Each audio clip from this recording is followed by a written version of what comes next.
Welcome viewers. আজ পশ্চিমবঙ্গে 2025-26 যে বাজেট পেশ হয়েছে সেই বাজেটে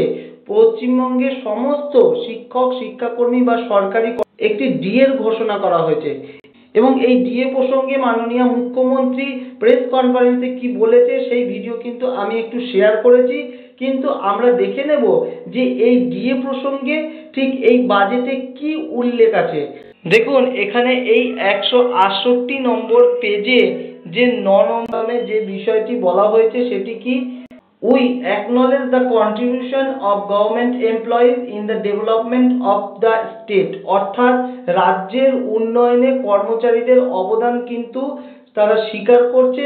এবং সেই অবদানের পরিপ্রেক্ষিতে তারা যেটি বলছে we are always empathetic to them, অর্থাৎ তাদের প্রতি কিন্তু সহানুভূতিশীল, এই কথাটি কিন্তু বাজেটে মেনশন করা হয়েছে।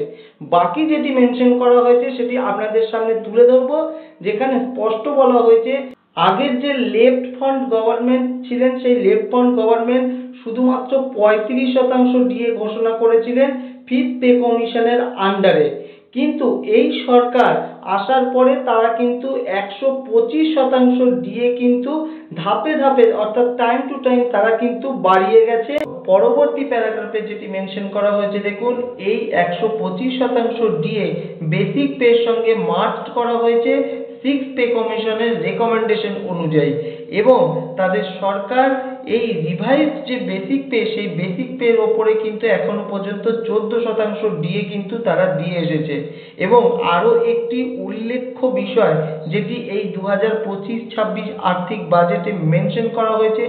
সেটি হচ্ছে you will be glad to know that to reduce the burden of inflation on the government and semi government employees, teaching and non teaching staff and pensioners, অর্থাৎ সরকারের 2025-26 আর্থিক বাজেটে কিন্তু এটা স্পষ্ট মেনশন করা হয়েছে যে গভর্নমেন্ট এবং semi government employees, teaching non teaching and পেনশনারদের যে ইনফ্লেশন বার্ডেন সেই বার্ডেন কমানোর জন্যই কিন্তু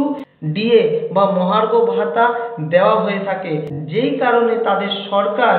4% হারে মহার্ঘ ভাতা ঘোষণা করছেন, যা আগামী 1 এপ্রিল 2025 থেকে তারা পাবেন।